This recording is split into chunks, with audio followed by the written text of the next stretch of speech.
Para nuestro placer, nuevamente logramos entrar a Punto Cero, una de las colaboraciones de Iceberg en Latinoamérica más grandes. En Punto Cero Volumen 1 nos reímos un poco, ayudé a uno que otro a validar su invasión o a reclamar su herencia, y ahí nos relajamos un poco todos, y pues, bueno, luego naturalmente llegó el clásico monstruo de un universo alterno, creador de caos en el plano de la realidad.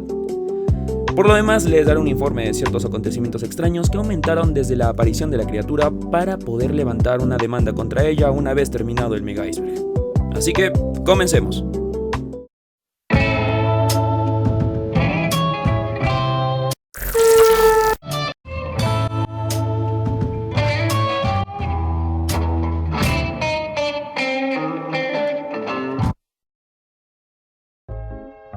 KCRC, Hong Kong.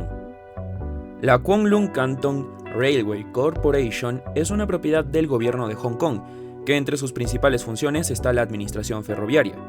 En 1992 sacaron un comercial donde unos niños juegan al trenecito en el bosque, y sale un mensaje que dice: trenes, cuando eras pequeño eran maravillosos, trabajamos duro para mantenerlo así, saliendo al final el logo de KCRC. Más de una vez se corrieron diversos mitos urbanos acerca de este video, la mayoría nacidos de que el comercial se grabó y se difundió fuera de China, y pues el mensaje decía lo que quisieran que digan, como una maldición o una predicción de un accidente ferroviario, o también que una de las niñas aparecía y desaparecía del comercial, aunque solo era una cinta de un comercial de gobierno, que como nadie entendía chino, pues inventaban la historia que se les ocurra. Experto en Chespirito. Luis Carlos Ávila Ricón es un bloguero colombiano que fue invitado por un programa de su país, Noticias Caracol, quienes estaban cubriendo por esas fechas el triste fallecimiento de Roberto Gómez Bolaños por el año 2014. Lo invitaron especialmente a él por ser fan de Chespirito e incluso había realizado una tesis basada en él hablando de la televisión latinoamericana. Durante la entrevista en el encabezado pusieron: habla experto en Chespirito. Esto fue algo meramente hecho por las prisas de no saber cómo denominar la situación, pero quita que fue un momento ciertamente cómico durante un momento no muy oportuno.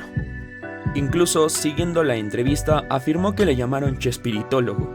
Evidentemente se hizo viral a las pocas horas, pero ahí comienza lo extraño, y es que, a pesar de haber sido viralizado y ser compartido tantas veces, no se encuentran fragmentos ni mucho menos la entrevista completa. Más que nada se tienen capturas de pantalla y fotografías, pero el video de la entrevista no se encuentra en ninguna parte. Es curioso pensar que un video viral acabe siendo los media. Es uno de esos pocos y raros casos. ¿Quién es Luis Suguita? Luis Suguita es un coleccionista de videojuegos brasileño. Como todo buen coleccionista es bastante cuidadoso de su colección, pero el caso de Suguita era una calidad de preservación casi perfecta. El casi viene que los artículos de su colección estaban marcados con su nombre escrito con un marcador. Cajas, manuales, incluso los cartuchos mismos. Esto causaría una extraña paradoja. Como sabemos, los artículos en perfecto estado son muy apreciados, sobre todo cuando son artículos de colección con cierta antigüedad o que sean muy escasos. En el caso de los videojuegos antiguos, la calidad de preservación es simplemente imprescindible para darle un buen precio. En el caso de los cartuchos de Luis, estaban en perfecto estado, pero su nombre rotulado definitivamente les bajaba el precio. Así que los productos de Suguita se vendieron muy baratos, pero estaban bastante bien conservados, lo cual era simplemente una paradoja, no tenía sentido. La identidad de Suguita fue todo un misterio. Incluso se afirmaba que había fallecido o se trataba de un seudónimo que luego se volvió un mito en sí mismo. Finalmente se descubrió todo. El canal DGDC News logró contactar con el mismo Luis. Resulta que Luis Suguita es un gamer coleccionista de más de 60 años. El origen de su colección es que trabajó por buen tiempo en Japón, así que prácticamente conseguía las consolas recién salidas de fábrica. Pero lastimosamente el tiempo pasó factura. Llegó la séptima generación con la Play 3, Xbox 360, la Wii, y ya no jugaba mucho ni podía dedicar tiempo a la colección y la pasión de los videojuegos le bajó un poco. Así que decidió vender piezas de su colección. El origen de por qué rotulaba todo viene de que siempre pensó que conservaría la colección, así que le puso su nombre a todo, pero dejó de hacerlo luego de comenzar a venderlos. Cuando comenzó a volverse una celebridad, por así decirlo, volvió a los juegos, así que el corazón gamer nunca murió en realidad, y dio todas las respuestas a la interesante historia detrás del misterioso coleccionista de clásicos. Akibara Tape, o también llamada Fly Away, es una misteriosa cinta que contiene una canción, de la cual no se sabe ni un solo detalle de producción. ¿Quién la creó? ¿Quién trabajó en postproducción? ¿Quién hizo la musicalización? ¿Quién representó a quién? ¿De dónde viene? ¿Cuál era su finalidad? Si es que iba a ser una canción comercial, iba a ser un intro de una serie. No se sabe nada. El número de personas, según una publicación de Reddit, nos daría por lo menos unas 50 personas que algo deberían saber acerca de la canción. Por lo menos algún nombre, una fecha. Pero 50 personas es prácticamente nada cuando vemos la cantidad de personas dentro de un país como Japón, o dentro de un país en sí. Se intentó verificar si coincide con alguna canción, pero para ese entonces muchas canciones populares o en salida tenían una similar estructura, así que coincide con varias canciones, pero nunca da la cinta concreta. Básicamente, no sabemos más de lo que dice la cinta por sí sola. Es un misterio en sí misma tan circular que no sabemos dónde comenzar. Curiosamente, hay dos bandos en esto, quienes son curiosos de descubrir lo máximo posible de la cinta, básicamente buscando a ciegas, y quienes prefieren mantener este misterio como un pequeño milagro de duda que simplemente no tiene por dónde empezar y debería seguir así. El Silbón, leyenda colombiana. El Silbón es una leyenda nacida en Portuguesa, Venezuela, en la ciudad de Guaranito, y difundida también en Colombia bajo el nombre de El Silbador. Pero qué mejor que una local colombiana para poder contarles esta historia. Así que con ustedes, Cookie. Su historia es la de un joven que acabó con su padre mientras se encontraban de cacería. Cuando volvió, fue castigado por su abuelo, siendo azotado en un poste y cerrando las heridas con aguardiente y ají. Le puso en una bolsa los huesos de su padre y al final lo liberaron junto con perros que lo perseguirán hasta la muerte. Junto a ello, lo maldijeron, condenándolo a vivir como un alma en pena que portaría esa bolsa para toda la eternidad. Se dice que cuando escuches su silbido comenzará a acecharte, para saltar hacia ti en cuanto pueda, siendo un sonido que te dejará paralizado para poder terminar con tu vida y poder purgar poco a poco su alma y agregar unos huesos más al saco. Las maneras de espantarlo son los ladridos de un perro, ya que le recuerda cómo murió, o usando ajíes o aguardiente, que es lo que usaron para sus heridas, o utilizando un látigo, que también lo espanta. Se le escucha aún en la oscuridad de la selva, buscando más huesos para la bolsa mientras silba en su búsqueda. La leyenda de La Llorona. Es de las más conocidas de toda Latinoamérica, siendo de que cada país tiene su propia versión y dentro de ello cada ciudad, cada barrio y hasta incluso entre familias. La historia más común relacionada es una figura fantasmal que merodea por la oscuridad llamando a sus hijos mientras llora. Las diversas variedades de la leyenda a veces la cambian por una novia que busca a su esposo para casarse o una niña que busca a su madre. Se trata de un ente que busca a aquellos que perdió en vida, pero no sabe que, por estar penando en nuestro mundo, jamás los verá en el más allá. Se dice que esta leyenda nace a partir de las épocas de guerra, donde había, varias viudas. Así que es más que probable que al final las leyendas se perpetuaron desde ese entonces hasta hoy en día. Las caras de Belmez. Esta historia viene de España. En Andalucía está la provincia de Jaén. Dentro del municipio de Belmez de la Moraleda existe el número 5 de la calle Real. Hay sucesos muy extraños en sus paredes. Desde 1971 comenzaron a pigmentar en paredes, techos y suelo diversas partes del cuerpo, rostros o figuras humanas. Estos fenómenos, según los testimonios, a pesar de ser limpiados o cubiertos, aparecían nuevamente encima de donde estaban antes. Por supuesto que hubo una gran controversia. Parapsicólogos lo vieron como el suceso del siglo, siendo quizás manifestaciones o incluso marcas pasadas o algo parecido. Sin embargo, en su mayoría se consideró que solo eran coincidencias o incluso que era un engaño hecho con vinagre y cenizas. Y luego de varias investigaciones se vio que la última era la respuesta correcta. Una de las caras se confirmó que era completamente pintada, y otros casos eran solo manchas creadas por decoloración propia de los materiales de la casa, que coincidentemente tenían formas, o solo las sobreanalizaban buscando formas donde no había nada en absoluto. Las preguntas en realidad vendrían de preguntarnos qué buscaban hacer con esto más allá de intentar llamar la atención. Y lo más importante, ¿por qué siguen apareciendo caras cada año? Pachita la curandera. La medicina alternativa no es precisamente la mejor opción para una enfermedad en general, pero es sorprendente la cantidad de personas que terminan poniendo sus esperanzas en manos de alguien que les ofrece una solución que no encontrará en otros lados. Bárbara Guerrero, más conocida como Pachita la curandera, practicaba medicina alternativa por medio de los recursos comunes del chamanismo mexicano, pero se hizo más conocida por un servicio en especial: operaciones a sus clientes.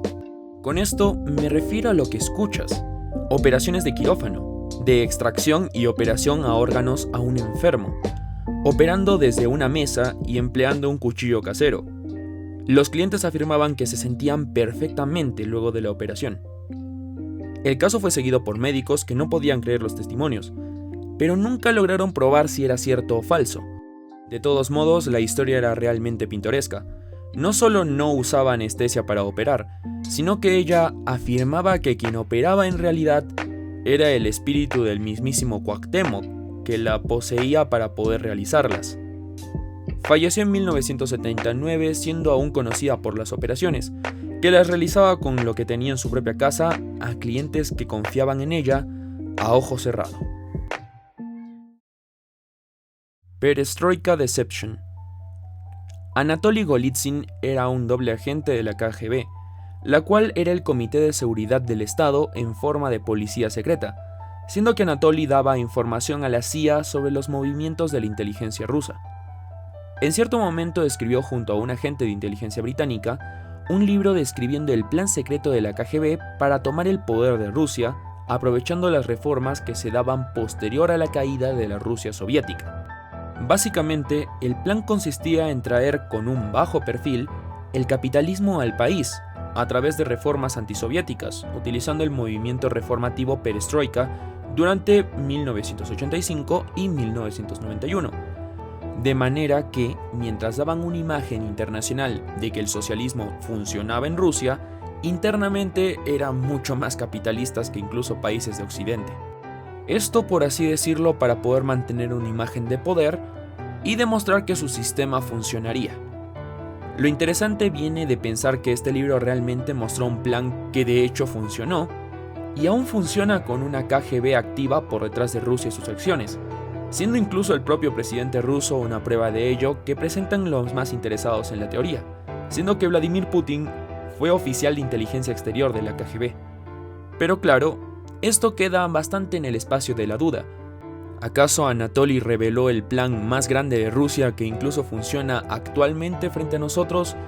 Por supuesto sin ya el contexto socialista. ¿O incluso pudo ser una trampa del propio Anatoly intentando desviar a la CIA en su investigación? Es posible que no lo sepamos nunca a ciencia cierta, pero lo que sí sabemos es que Rusia es de los países más poderosos del mundo. El soldado que se teletransportó en Zócalo. En 1993 existe un registro que nos dice la historia de Gil Pérez, un soldado del Imperio Español que se encontraba en Filipinas, en la ciudad de Manila. El 24 de octubre de ese mismo año, el gobernador Gómez Pérez das Mariñas había muerto en un ataque pirata, así que la guardia continuó para los soldados hasta la proclamación del siguiente gobernador. Luego de algunas horas de guardia comenzó a sentirse cansado y mareado, apoyándose incluso en una de las paredes para recuperarse un poco y volver a comenzar. Al despertar, Gil se encontró en medio de la Plaza Mayor de la Ciudad de México. Naturalmente no entendía qué había pasado, y fue apresado por pensarse que era un desertor, aunque fue liberado poco después, porque un viajante de Filipinas lo reconoció como un soldado que estuvo de guardia el día anterior, siendo aún un misterio de cómo un hombre viajó 13.705 kilómetros mientras estaba dormido entre un descanso y su recuperación, en menos de un día, durante una época en que ese viaje hubiera requerido un barco siquiera para tener esa prisa. Es de esos pequeños momentos de la historia que parecen más una anécdota hasta que pasan tantos años después. Aún hoy en día se cree que fue por una abducción alien o incluso una directa teletransportación, pero es muy difícil concretarlo debido a los pocos registros que tenemos. A duras penas tenemos el registro de que estuvo en Filipinas y posteriormente en la misma Plaza de México. Ishtab. Ishtab se le define como una diosa, en específico una diosa que guía en su camino al final a las almas de quienes causaron su propia muerte. Como verán, su propia figura nos dice mucho. Se le llama la diosa de la horca. Aún así, se le ve como una figura de los sueños que guía a las personas a la locura, para que vean esta opción como la única salida, aunque se ve esta forma de morir en sueños como un final piadoso. Con todo ese historial detrás suyo, incluso se dudó que fuera una diosa de los mayas prehispánicos, ya que generalmente representaban dioses y diosas referentes a su vida común, y una horca no es precisamente muy maya. Para esto se concluyó que la diosa fue posterior a la conquista, y el hecho de que Yucatán tenga tantos casos donde se terminaban así durante la época, siendo más que una antigua diosa, un símbolo del sufrimiento yucateco durante la época de la conquista. La calamidad de Hasekara. Durante 2009 en Nichan, que es como el abuelo japonés de 4chan, apareció un molesto sujeto llamado Taichi Yagami, sí, como el prota, siendo que era un sujeto extremadamente molesto que hacía de la vida de Nichan un infierno, a base de comentarios molestos y troleos bastante simplones. Pero tuvo la mala suerte de errar en un troleo donde mostró una carta de admisión universitaria, y sin querer reveló su identidad como Ryouta Hasegawa, metiéndose en un problema bastante grave con Nichan, viendo lo odiado que era. Pero en vez de pasar a un perfil bajo o algo más razonable, directamente Ryouta amenazó con demandar a los que obtuvieron esa información, contratando a la firma Koushin y siéndole asignado de abogado Takahiro Karasawa, especializado en ciberacoso. Posteriormente a esto comenzaría el infierno de verdad, no para Ryouta, para Takahiro. Comenzaron con simples molestias utilizando su foto de perfil en algunos memes, también algunas burlas a su aspecto, y cuando descubrieron sus oficinas, le mandaban paquetes y deliveries a su nombre, algo que podríamos denominar, si bien molesto y bastante reprochable, más o menos suave. Luego comenzaron a subir las apuestas, utilizando su nombre para atribuirle los troleos más grandes de Nichan, y también desarrollando un virus que utilizaba la foto y daba a entender que fue el propio Karasawa el que te había plantado un virus y que le pagaras para devolverte el control de tu PC. Comenzaron a aprender su forma de escribir para hacer notas de amenaza muy fuertes hacia estaciones de radio o tren, y de repente, cuando se pensó que no se podía llegar más lejos, entró en la mesa el momento pico del sufrimiento de Takahiro Karasawa. Pasando de un grupo de práctica de yoga a un grupo terrorista, Oumo Shinrikyo, o Verdad Suprema, era un grupo bastante peligroso, incluso metiendo en el asunto armas químicas utilizadas en ataques detrás de un culto, siendo bastante temidos en Japón durante los 90. El punto más alto del acoso hacia Karasawa fue cuando comenzaron a hacer conexiones entre la firma Koushin y el Koushin Shinkyo, que era parte de la fe que profesaba el Oumo Shinrikyo, o sea que estaban relacionando un poco las fes de ambos. Esto, junto con el asunto de las amenazas en nombre de Karasawa por parte de los trolls de Nichan, comenzaría a relacionarlo con el grupo, y los acosadores de odio comenzaron a dar la imagen de acólitos de un líder de un movimiento igual de violento que sería Karasawa, pasando de ser solo un meme y un punto de burla a ser acusado de terrorista. Este caso de acoso fue tan lejos que aún en Japón se teme a que a alguien le pase lo mismo, pero esta debería ser una advertencia para todo Internet, de tener cuidado con tu propia información si no quieres ser el siguiente Takahiro Karasawa que Internet agarrará de punto. El Vaporwave mexicano. Sentidos opuestos, Macros, 8299. El Vaporwave es un estilo musical y artístico. Incluso en el canal usamos una buena parte del arte Vaporwave, a pesar de la estética de un VHS. Básicamente porque nos gusta el estilo que tiene, que nos trae nostalgia de una época que vivimos muy poquito, pero que extrañamos bastante. Esa estética de las series de los 90 que veíamos de pequeños, de una tecnocultura en nacimiento, los saturados, esa estética retro tan relajante e incluso cierta influencia japonesa. En esa rama de esto están los aesthetic, pero eso es otro asunto. La mayoría del contenido Vaporwave es generalmente americano o incluso canadiense, pero es muy poco común encontrar material latino. En este caso, Macros 8299 es una banda mexicana que utiliza el estilo Vaporwave en su música, siendo influenciados por el indie, el city pop, el chillwave y más, siendo el resultado bastante interesante de una pequeña joya rara dentro del mundo del vaporware. Películas prohibidas en la Cineteca Nacional de México. Hoy en día pensamos en la censura cuando se requiere de cambiar un contenido sensible en internet con alguna palabra o un mosaico. Porque para YouTube, mi público no son gente promedio que me ve en su baño o comiendo papitas en un bus. Son una zanja de niños de nido que si ven un niño sangrando de la nariz, sus cabecitas explotan y papi sponsor no le dará platita. Pero ahora que terminé de morder la mano que me da de comer, la censura de hoy no es igual a la censura de ayer en la razón de ser. Antes era porque verdaderamente habría sido un problema que alguien vea ciertas cosas. En el caso de la Cineteca Nacional de México, la censura era de contenido que retrataba directamente la cruda realidad de los caudillos de guerra. Que como sabes, si estudias algo de historia, los héroes nunca son pura bondad. En su mayoría eran solo militares con aspiraciones de rango o quizás alguno que otro que entraba por la paga y tuvo la oportunidad de luchar en el lugar correcto.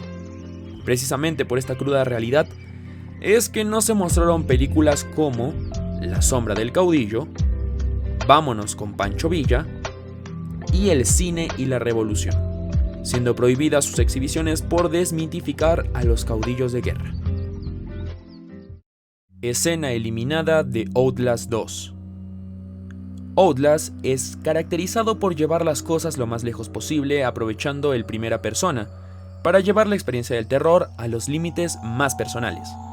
Como gran fan de estos videojuegos, debo decir que es complejo poder jugarlo tranquilo debido a lo potente del tono de varios momentos y bueno, reconozco que el contenido como está debe serlo para mantener esta experiencia impecable. Pero lastimosamente, hasta una saga donde la censura simplemente no sería compatible, necesita también adaptarse a ciertos límites.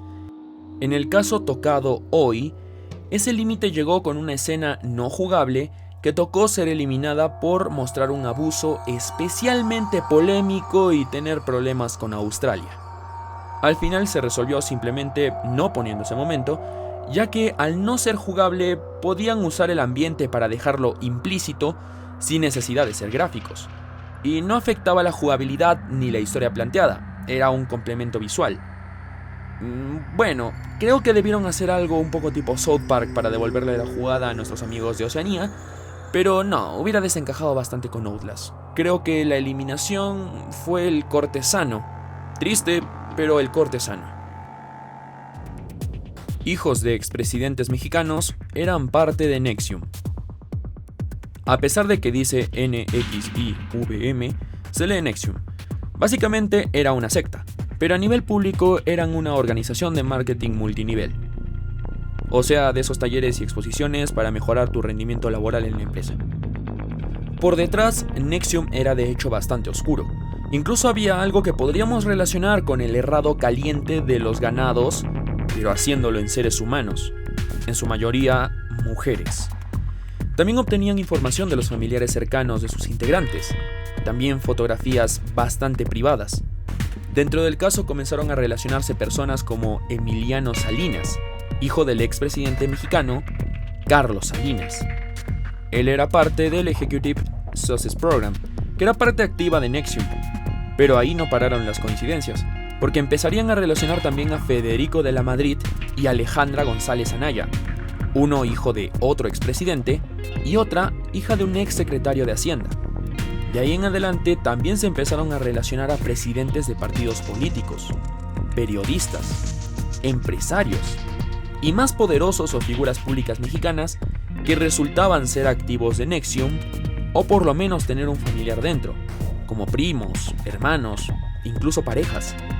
Pero naturalmente comenzó la defensa a las personas relacionadas, diciendo que tranquilamente no tendrían nada que ver en el asunto y era cosa de un familiar o solamente fueron estafados al igual que otras personas. También se atribuyeron conexiones con bastantes externos en Latinoamérica. Incluso comenzaron a relacionar un poco a Epstein, pero eso fue un poco más lejano, por así decirlo. En fin, NXIVM, otra estafa, pero con un resultado bastante diferente a solo perder dinero. La triste muerte de Miki Matsubara. Nacida el 28 de noviembre de 1959, Miki Matsubara fue una figura pop reconocida en la época de oro del city pop japonés de los 80, un subgénero que probablemente reconocerás por canciones como Plastic Love de Mariya Takeuchi. Su tema musical más conocido actualmente es el de Mayonaka Nodoru, Stay With Me, que incluso hoy en día está bastante de moda. Tristemente, falleció a los 44 años de cáncer de cuello uterino el 7 de octubre de 2004, en un momento donde estaba desaparecida del mundo y de sus propios familiares, sufriendo la fase terminal completamente sola. Realmente un cierre bastante triste para una cantante más apreciada en la actualidad que en su propia época. Terrifying 9/11. Es evidente de qué trata este videojuego. El concepto de bootleg es un producto pirateado mal hecho y generalmente de muy mal gusto. En el caso de Terrifying 9/11 era un bootleg de Metal Slug Super Vehicle 001, cambiando la temática a la del atentado. Originalmente fue porteado para la Neo Geo, una clásica de arcade, aunque emulado también para el Huge Boy como una ROM, aunque se puede jugar con Game Boy Color. Básicamente podríamos pensarlo como un mod muy oscuro, incluso teniendo escenas adaptadas para salir en el videojuego, como el desastre en sí o los mensajes del presidente Bush. Es bastante desesperanzador el hecho que exista un juego como este, pero de hecho no es el único en ser una referencia de este tipo. También existen juegos como Hong Kong 97 o Super Columbine Massacre RPG, que nos hacen ver que desde el anonimato no existe un límite en lo que estamos dispuestos a hacer. En un inicio el juego fue desarrollado y lanzado en 2002, y posteriormente se perdió durante unos 2 años, luego retornando en la época donde podría ser inmortalizado dentro de internet como uno de los bootleg más ofensivos que hayan existido. Ahora, a rezar porque YouTube no me censure ni me ponga el amarillo. Por favor. Lost Media de la celda de Jeffrey Epstein. El caso de Jeffrey Epstein es sumamente denso, como para poder explicarlo completo en este pequeño bloque. Así que voy a realizar un resumen bastante cortito para los que no tienen ni idea de qué trata el caso, pero te motivo a buscar más información al respecto, que hay varios videos de esto. Jeffrey Epstein era un magnate con múltiples conexiones de todo tipo de famosos, otros millonarios, jefes de compañías, presidentes, oficiales, en fin, una larga lista de conocidos con los que se reunía para conversar y acordar nuevas inversiones o trabajos. Luego de muchos años, se descubre que en realidad muchos de esos amigos y conocidos le citaban y buscaban para servicios extremadamente perversos, reuniones con menores de edad. Por razones evidentes no puedo dar más detalles de qué ocurría ahí, pero luego de años haciéndolo bajo el más poderoso secreto, al final se logró descubrir todo, y fue enjuiciado por ello, además de comenzar la investigación de todos sus contactos que utilizaron ese servicio. Al final de ello, y a pesar de estar en una prisión de alta seguridad, no solo por fuera para impedir un escape o un intento de asesinato, sino también por dentro para prevenir que hiciera algo tonto, al final Epstein apareció el 10 de agosto del 2019 colgado con una soga hecha de sábanas, luego de una situación donde por unos pocos minutos no hubo vigilancia en la celda. Con esto se quedó la duda si fue el propio Epstein aprovechando la situación o fue un movimiento por parte de los interesados en que no confesara ninguna identidad. Y es que en la duda siempre quedó cuál era la verdad, indicando la existencia de grabaciones ocultas que nos dirían diversas verdades. La de esta teoría es que en realidad nadie fue por Epstein, todo lo hizo él solo, con el fin de escapar de posibles futuros atacantes y también de tener que declarar al mundo la clase de monstruo que era. Yu-Gi-Oh! Y los casos en Chile. Creo que si bien la mayoría no van a ser grandes conocedores, tienen cierta idea de qué trata Yu-Gi-Oh! Es un juego de cartas estratégico, donde debes bajar los puntos de vida del rival hasta 0. También puedes ganar si el rival no puede robar más cartas, o puedes utilizar una condición de victoria como Exodia y su efecto de ganar si juntas todas las partes. Eso es lo poco que sé desde, que jugaba en el colegio con mi deck de Exodia, que imprimí en mi casita en hojas Bond, pero como es natural entre el 2000 y el 2010, si algo era jugado por niños y era popular, era satánico. Con ello también llegaron múltiples leyendas urbanas al respecto, como las cartas literalmente malditas, pero también comenzaron a llegar las historias de chicos que luego de acabar con ellos mismos comenzaron a relacionar el asunto con los juegos, debido más que nada a una desconocida carta bootleg que trataba de un ahorcado. En fin, la típica leyenda de no hijito, no juegues eso que es satánico. Un clásico. Querétaro vs Atlas 2022. El fútbol es el deporte rey de Latinoamérica, y ello no la vuelve la más positivamente fanática en muchos casos, sino que generalmente los fanáticos del fútbol son asociados con violencia y descontrol. El caso de Querétaro contra el Atlas no los deja muy bien parados. El 5 de marzo de este año 2022 tuvieron un gran enfrentamiento durante la jornada 9 del Clausura. En este caso el Querétaro comenzó las riñas, golpeando a todo el que tuviera una camiseta del Atlas, que se les dice rojinegros por los colores de la camiseta. Desde golpes y empujones contra las tribunas, hasta comenzar peleas individuales y grupales dentro y fuera del estadio, utilizando todo lo que hubiera a mano para atacar al contrario, como palos de selfie, o las mochilas o incluso botellas de plástico que usaban de proyectil. Más de uno perdió alguna camiseta por haberla roto jalándola o incluso que se la quitaron, aunque también más de uno casi pierde los pantalones tratando de empujar a alguien. Cuando las cosas se comenzaron a calentar demasiado, las autoridades de Guadalajara y encargados del estadio de Jalisco comenzaron a separarlos poco a poco, advirtiendo a las personas externas o que no querían nada que ver con el conflicto una ruta por donde podían retirarse. Al final, el conflicto dejó 26 personas heridas y 25 personas detenidas.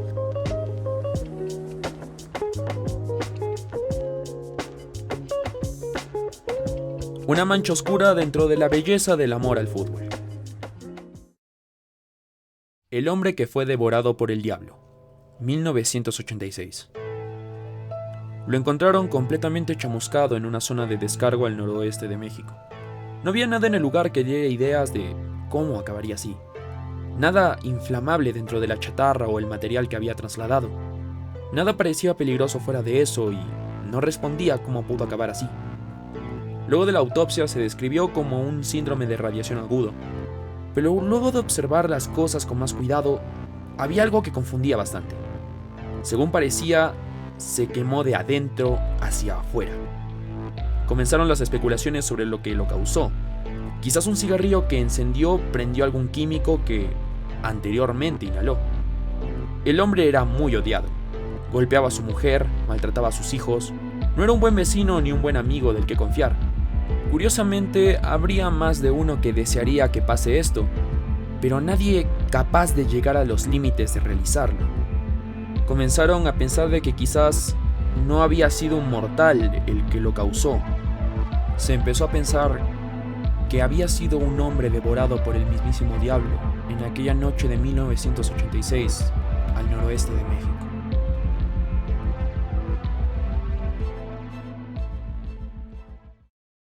Con esto termina mi parte de esta mega colaboración. Podrán ver la siguiente parte en el canal del Demi. Si te gustó este video, suscríbete para ver más como este. Además, los invito a pasarse por nuestras redes sociales. Siempre puedes ayudarnos un poco con un yape o un plin y aprovechar para salir en la pantalla un momento como las donaciones que salieron en este video. O me puedes invitar un cafecito en Coffee si usas PayPal. Nos vemos en la siguiente. ¡Corte!